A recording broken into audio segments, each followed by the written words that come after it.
En 1993, yo era el copropietario de una gasolinera en un pueblo tan pequeño que dudo que hayas oído hablar de él. Por falta de personal, solía encargarme del turno nocturno, atendiendo la caja hasta las 3 de la madrugada. Aquella noche era como una noche cualquiera. Eran las 2:30 de la madrugada y no veía a un cliente desde hacía al menos media hora. Mientras ordenaba los estantes para cerrar, un sonido rompió el silencio. La puerta se abrió. Alguien había entrado. Me acerqué rodeando uno de los estantes y entonces lo vi. Un hombre alto, delgado, con un pantalón de chándal y una camiseta clara. Pero lo que más me impactó fue que su ropa estaba manchada de sangre. Me quedé inmóvil por un instante mientras una sensación de alarma se apoderaba de mí. ¿Quién era? ¿Qué le había pasado? ¿Y quién lo había herido? Entre jadeos, el hombre murmuró que había tenido un accidente de automóvil. Yo, todavía intentando mantener la calma, fui a la parte trasera y le ofrecí ayuda.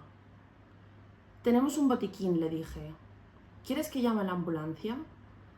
Pero su reacción fue inmediata y tajante. «No, nada de policías ni médicos. Solo... ¿puedo usar el baño?» Le señalé la esquina donde estaba el baño. Mientras caminaba hacia allí, seguía repitiendo lo mismo. «No llames a la policía, por favor, no llames a la policía». Al principio lo entendí. Tal vez estaba en shock o tenía miedo de las consecuencias. Pero cuanto más insistía, más inquietante se volvía la situación. Entonces algo no cuadró. Había sangre, sí, pero no vi ninguna herida. Y el hombre, lejos de estar herido, caminaba casi con normalidad. Mi corazón empezó a latir con fuerza. Algo estaba mal, muy mal. Salí disimuladamente por un costado del edificio y me dirigí al teléfono público. Marqué al 911. Cuando la operadora contestó, le susurré todo. «Hay un hombre aquí. Dice que tuvo un accidente. Está ensangrentado. Está en el baño ahora». Tras unos segundos de silencio, la voz al otro lado de la línea dijo algo que me heló la sangre. «Hace 30 minutos se reportó un homicidio con arma blanca en el pueblo vecino». Le pedí que me diera la descripción del sospechoso. La respuesta me dejó sin aliento. Hombre delgado, alto, pantalón gris y camiseta clara. Era él.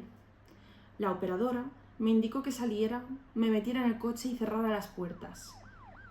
Que esperara allí hasta que llegaran los agentes. En menos de 10 minutos, 5 patrullas rodearon la estación. Los agentes descendieron con las armas desenfundadas y entraron al local en formación. Yo permanecía fuera, junto a un oficial, contándole todo lo que había visto, cuando un estruendo desde el interior nos interrumpió. El tipo del baño había intentado atacar a uno de los policías con un cuchillo en el instante en el que abrieron la puerta, pero no llegó lejos. 5 o 6 oficiales lo redujeron en cuestión de segundos. Lo esposaron y lo subieron a una de las patrullas. Aún en shock, me acerqué a uno de los agentes. Necesitaba saber qué demonios estaba pasando. «¿Qué hacía ese tipo en el baño?», le pregunté. La respuesta fue peor de lo que imaginé. Se había inyectado algo. Estaba esperando el momento justo para salir, atacarte con el cuchillo y robar la caja. 10 años después, mi curiosidad me llevó a buscarlo. Quería saber en qué momento había terminado todo. Descubrí que había sido condenado por el asesinato de un empleado de Dairy Queen justo en el pueblo vecino. Ahora cumple cadena perpetua y cada vez que lo recuerdo no puedo evitar pensar: si no hubiera hecho esa llamada, probablemente yo no estaría contando esa historia. Pasaba una semana en la cabaña de mi tío, en medio de la nada, en Alaska. Él posee una gran porción de tierras por esa zona y, como en otras ocasiones, me ofrecí quedarme allí sin pedirle nada a cambio. Cada vez que tengo la oportunidad, aprovecho para cazar. Es algo que me apasiona profundamente, y hacerlo en ese entorno tan aislado, sin conexión a internet, me transmite una calma difícil de describir. Después de caminar un buen rato por el bosque, encontré un sitio ideal para establecerme. Era una base firme, perfecta para esperar a que amaneciera. Sabía que las primeras luces del día son el mejor momento para cazar, así que me instalé allí con tiempo suficiente, 1 hora antes del amanecer. Para orientarme, usé una linterna frontal bastante potente que compré hace años. Mientras esperaba en silencio, la nieve comenzó a caer. En ese instante, lamenté no haber traído una chaqueta adicional. Aún así, decidí mantener la mente ocupada mientras llegaba el amanecer. Recordé que mi esposa me había regalado una mira con visión nocturna recientemente, así que la saqué y comencé a escanear el área en busca de alguna presa. Al mirar a través de la mira nocturna, un leve movimiento captó mi atención en la distancia.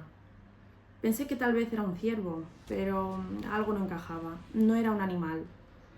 Era una figura humana. Mi reacción inmediata fue pensar que se trataba de otro cazador. Pero algo no cuadraba. No llevaba la ropa naranja obligatoria para esa temporada ni portaba equipo de caza.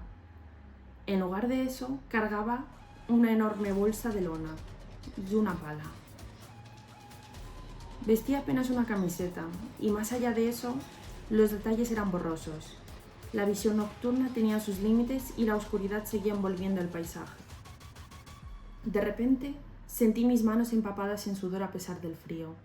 El pánico se apoderó de mí al darme cuenta de que no estaba solo y que quien fuera esa persona no debía estar allí. Contuve la respiración mientras lo observaba en silencio. Lo vi tomar la pala, echar un vistazo a su alrededor y comenzar a cavar en el suelo nevado. En ese momento, una idea se clavó en mi mente como un cuchillo. Ese tipo estaba enterrando algo, o alguien, en la propiedad de mi tío. Me paralicé. Estuve así unos 15 minutos, sin mover un solo músculo, solo observando. No tenía señal para pedir ayuda, y cualquier ruido, cualquier paso en falso, podía delatarme. El agujero seguía haciéndose más profundo, y yo sabía que no podía quedarme allí sin hacer nada. La escena me revolvía el estómago, pero cada fibra de mi cuerpo se resistía a moverse. El miedo me tenía paralizado. Llevaba un arma conmigo, sí, pero usarla contra alguien no era una opción. No estaba preparada para eso. Decidí apartar el rifle lentamente y con las manos temblorosas me coloqué de nuevo la linterna frontal. Tenía que estar listo para salir corriendo. Volví a mirar a través de la mira y fue entonces cuando lo vi dejar la pala a un lado y comenzar a abrir la bolsa de lona. El pánico me golpeó de lleno. Actué por instinto. Salté desde la base, rodé por la nieve y empecé a correr sin mirar atrás, directo hacia la cabaña. Ojalá pudiera decir que escuché pisadas persiguiéndome o que al voltear vi su silueta siguiéndome entre los árboles. Pero no, nada de eso pasó. Corrí durante unos 5 minutos sin detenerme, sin escuchar más que mi propia respiración y el crujir de la nieve bajo mis pies. Al llegar, encendí el coche sin pensarlo y conduje hasta el pueblo más cercano para llamar a mi tío. Esa misma tarde regresamos juntos a la cabaña. Ambos íbamos armados. Volvimos al punto exacto donde había estado, pero al principio no había señales de nada. Hasta que entre la nieve encontramos algo. Huellas frescas. Seguimos el rastro hacia atrás y nos llevó junto a la base desde donde había estado observando. Allí estaba el agujero en la tierra, tal y como recordaba. Pero la bolsa y la pala ya no estaban. Decidimos seguir las pisadas hacia adelante, pero pronto nos condujeron fuera del terreno de mi tío, hacia lo más profundo del bosque. Y ahí se desvanecían, en medio de la nada. Hasta el día de hoy no puedo afirmar con total seguridad lo que vi aquella madrugada, pero, siendo sincero, todo apunta a que fui testigo de alguien intentando ocultar un cadáver. No encuentro otra explicación lógica. ¿Quién más estaría solo en medio del bosque a oscuras, cargando unas enormes bolsas y una pala?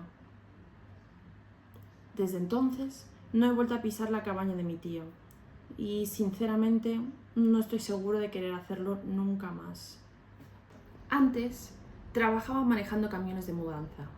Nuestra tarea era trasladar las pertenencias de las personas a sus nuevos hogares, mientras ellos viajaban en avión hacia su destino. Era un empleo decente, aunque muchas veces me encontraba conduciendo solo por carreteras solitarias, incluso en plena noche. Una noche, mientras recorría una ruta remota en el desierto, vi algo que me llamó la atención. Una figura caminando al borde del camino. Era extraño no ver casi ningún vehículo, y mucho más inusual encontrar a alguien a esas horas. Al acercarme, el hombre levantó el pulgar. Estaba haciendo autostop. De inmediato sentí una conexión. Recordé aquellos tiempos en que tenía poco dinero. No tenía coche y me costaba desplazarme. Había pasado por momentos difíciles, así que quise ayudar. Seguramente yo era el primer vehículo que veía en mucho tiempo. Frené el camión y bajé la ventana. Él se acercó con cuidado. Sus ojos reflejaban cansancio, pero también esperanza. Nada en su aspecto me pareció extraño. Era un hombre común, con ropa algo desgastada y una maleta en la mano. Le ofrecí llevarlo, contándole que era conductor de mudanzas y que tenía espacio suficiente en el camión. Aceptó con agradecimiento. Puso su bolso en el asiento trasero y se sentó a mi lado. Mientras conversábamos, percibí su sincero agradecimiento. Ayudar a alguien que me recordaba en mis propios momentos difíciles me hizo sentir bien. Le pregunté a dónde se dirigía, y su respuesta fue lo primero que despertó mis sospechas. Tras una breve pausa dijo: a cualquier lugar, menos de donde vengo. Hacía solo 20 minutos que había pasado por un pueblo pequeño, así que supuse que se refería a eso. Decidí fingir ignorancia y pregunté: ¿qué hay atrás de ti? De forma inesperada me respondió: decisiones muy malas y pocos remordimientos. Sorprendido, solté una risa nerviosa para romper la tensión, pero sentí la necesidad de indagar más, pues su respuesta era demasiado vaga. Comenté lo intrigante de su frase y le pedí que me explicara mejor. De repente, su actitud cambió drásticamente. Me clavó la mirada y cualquier rastro de sonrisa desapareció, reemplazando por una expresión fría y severa.